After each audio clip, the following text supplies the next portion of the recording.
Jou, mina olen Boy Pepperoni ja see on Ballsi Sneaker Beat.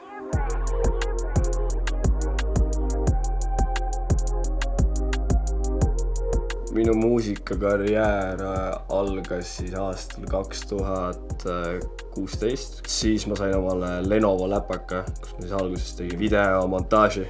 Ja siis sealt kuidagi edasi arenes selleks, et ma tõmbasin FL Studio, mida ma siis siiani kasutan ja siis ma hakkasin seal biidikesi vormima. Alguses tegin siis nagu instrumentaalasju rohkem ja väga kuhugi nagu üles ei pannud, aga nüüd mingi 3 aastat tagasi hakkasin siis räpparitele laiali saatma või otsima nagu neid connectioneid, kellega nagu mida teha. Ja siin ma olen.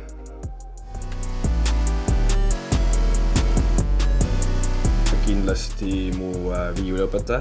Tema üldse nagu õpetas mind nagu muusikat õigesti kuulama ja õigesti nagu mõtlema muusikaliselt, et tema on nagu kõige suurem eeskuju mul üldse nagu, et seda ilma temata ma poleks see, kes ma olen. Aga nagu räpparitest Carti Lean, Tyler, sellised näod.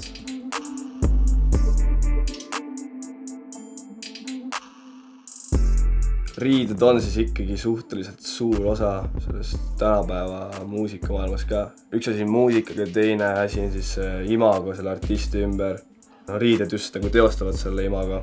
Ütleks, et kõik need sellised uued poed, mis siia tulnud, need on ka nagu toonud seda läänelikku riidetrendi siis Eestisse.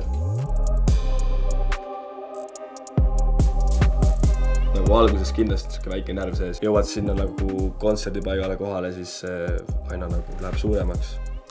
Aga siis, kui sa jõuad, teed esimese sammu lavale, see on tõesti selline tunne, et sa oled nagu on top of the world nagu. Näed kõiki neid 13-aastased publikus ja nii lahe.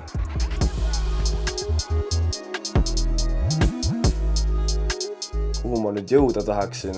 Kindlasti välismaale. Ma olen Eesti muusikaga nii nagu süvitsi juba ja palju tegelenud. Kõik näod on juba meist tuttavad, kõik hääled on tuttavad, kõik inimesed on tuttavad. Ehk nagu ma tean, et ma pole veel seal, kuhu ma tahaksin jõuda. Eks see on kindlasti nagu eas ka kinni, et ma olen praegu selline hästi kahtlev kõikides asjades. Isegi hetkel väga hägusalt näen oma seda sellist muusika tulevikku. Aga kindlasti ma arvan, see oleks väga fun, kui see oleks nii.